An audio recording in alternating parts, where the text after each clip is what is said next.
No opening graphic, no slick metaphors. Let's get right to it. Go get the strap. Buddy Hield, you need to have a seat, buddy. Steve Kerr, you need to cut Buddy Hield out of the rotation. And I know a lot of you are going to say this is a long time coming. I've tried to give Buddy the runway to get out of this shooting slump and say he can't possibly be this bad, right? Well, he's this bad.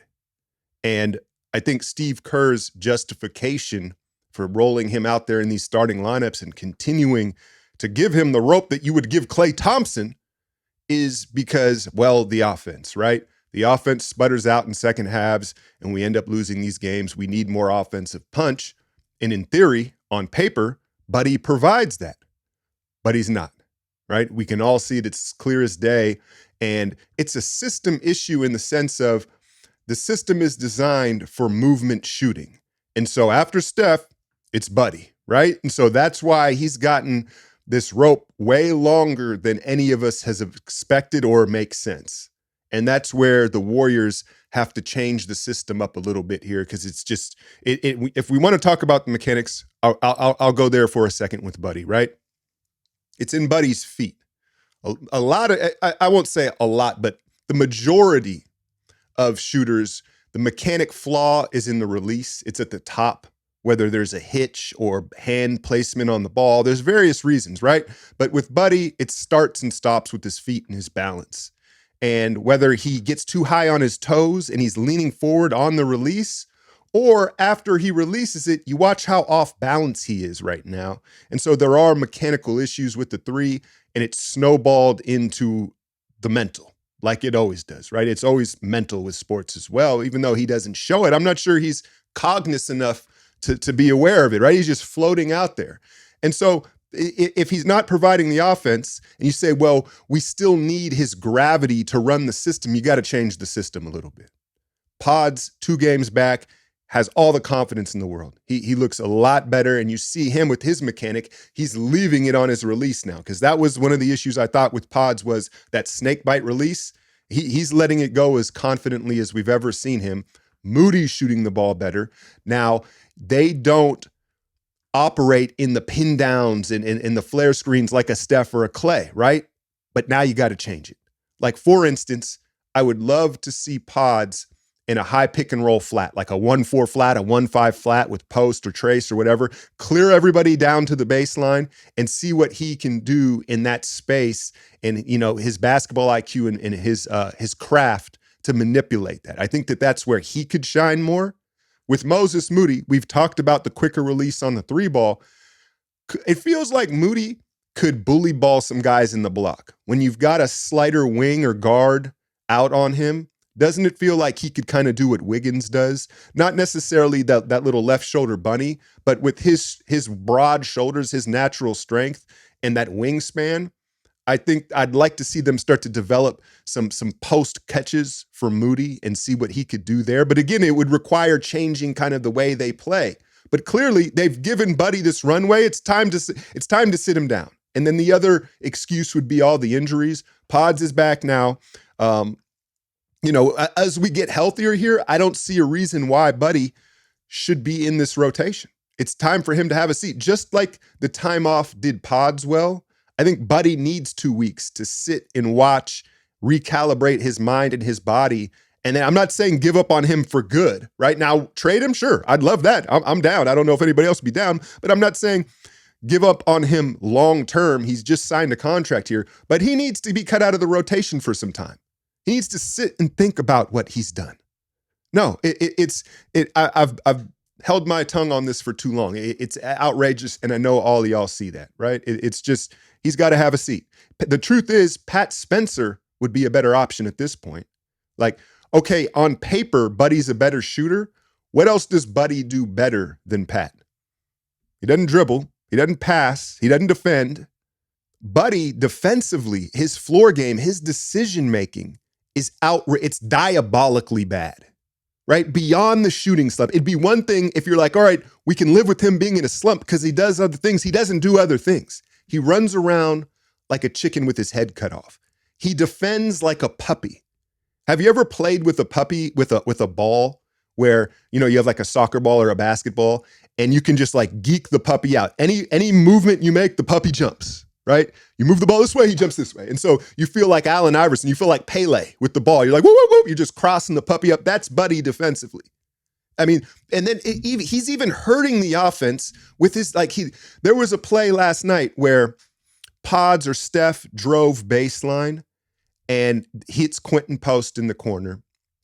He swings it to Buddy, and then the next swing was to Pods at the top of the key for three. The clock's winding down. So Post gets it, swings it to Buddy, and you're like, all right, one more, and there's the shot. He gets the ball, looks at AD, takes a dribble, and then throws it to Pods, and it's a shot clock violation. He's just terrible at basketball. He's got to sit down. He's got to sit down. All right, let's talk about this game against the Lakers last night. For some reason, I was optimistic. I thought something would change. I don't know. I just thought they'd build off the Bulls. I thought we were due to have a couple hot nights shooting the three ball. We shot the three ball all right outside of Steph Curry, but styles make fights. And this Lakers style has been a bad fight for the Warriors really since LeBron's got there. The high-low between LeBron and AD, they've always got someone in the dunker spot. And so we just gave up warm-up corner threes all game. And that's one of my takeaways from the breakdown today is when you're the weak side guy, right, and you've got two, there's one on the wing and there's one in the corner. If they're both capable shooters, you got to close out to the corner. I know they try to do these X outs and these different things, but right, what is the one shot you want to avoid giving up in the NBA in today's basketball? It's a wide open corner three because average shooters become good and good shooters become great. And so all the Lakers were just having warm-ups in the corner there from three-point range. And then AD, looked like prime Hakeem Olajuwon. The whistles certainly didn't help our cause, but that's really what it is. Like, that's what's so frustrating about losing to this Lakers team for me. Because I'm not a LeBron hater. If you followed the content, I'm not someone that just sits and bashes on LeBron or even the Lakers. But the fact that they get the most egregious whistle in all of sports, worse than the Chiefs. We'll see what happens today with that, right? But that whistle, and then the fact that the Lakers aren't that good, right? If the Lakers were like a real contending, dominant team, it'd be an easier pill to swallow. But honestly, they're of equal caliber teams, but stylistically, we don't match up to them. And then every game, it feels like they're going to get an advantage with the whistles and the fouls. And then it makes you back off AD. He gets to feasting. LeBron's old man game is it's just elite. Right? He's just like back you down in the driveway type of shit. And then he's so big and strong. But really what makes LeBron unique with this old man game is the passing. Because of his size and you know that he will make the pass without hesitation, on time and on target. So you're hesitant to bring help. And then the next thing you know, he's at the front of the rim. He's just nudged his way to the front of the rim. It's tough to deal with. It gets tiring saying this and all this losing, but there were some positives to build on. Schroeder seems to be getting comfortable, right? And, maybe he had a little something extra for the Lakers, but he was pulling the three without hesitation. I like to see that. Obviously, Pods played well. GP2, where did that come from? All you got to do is get on these guys' neck a little bit. If you know, you know. I was on him on the last breakdown, but GP2 played well. And the reality is you're down Draymond, you're down Kuminga, and then you get an off night from Steph. You're not going to beat the Lakers, let alone probably many other teams, right? And this is the reality, the world that Steph, LeBron, and KD, the big three, are living in. And it's not that they can't look like themselves for a game. They absolutely can. And then you see people on Twitter and in the comments, they're like, oh, I thought he was like, oh, what now? That's not the case, right? The issue is these no-shows, these duds, these bad games, they happen more frequently now at this age, right? We can't expect Steph to carry 2 or 3 of the 4 games in a week. It's going to be more like 1 or 2 of the 4 games in the week. That's just the reality of it. And so, it just sucks to lose to the Lakers. But in hindsight, I probably shouldn't have been so optimistic about it, right? We move on to a back-to-back with Utah and Oklahoma City. Do you rest Steph on the front end of that? I know he just played his first back-to-back since November, but maybe the youth movement against Utah, and then you come back with a healthy roster with Draymond and Steph against the Thunder. But maybe you go the other way around, right? And you go all hands on deck and get the win against Utah, understanding you're probably not going to beat the Thunder. That doesn't seem like their mentality. Quenton Post continues to look good. And you saw him down the stretch. Kerr deferred to him because clearly the Lakers matchup is not a good one for Trace. They just have too much size and athleticism in the paint for him to be comfortable. And Quenton's going to pull that guy out there. And he just continued to show us who he thought he was, right? He had a couple of good stands on AD, but that, you know, when you have Gee and Post guarding LeBron and AD, look, we want to see the youth, but they're going to have to take their lumps, right? But again, Post still, it wasn't like, oh no, he looks different now, right? His IQ, his calmness. And that's the other thing. I said it in today's breakdown. This discourse that Kerr hates big players, I can easily see where everyone like believes that, right? But I've always had the stance of the issue is Kerr, you know, he's going to value high IQ flow players, and it's hard to find big high IQ flow players.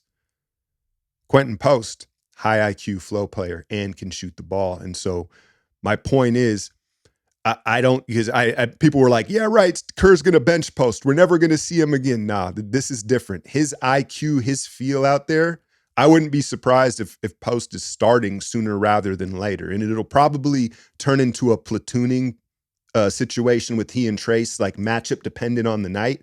But I think Post is here to stay in the rotation, and we're just going to see more and more of him. So hopefully bounce back, get the win against Utah, because you know the Thunder game's going to be rough. And then you got Phoenix Friday. Hit that like, share, and subscribe. I'm out, y'all.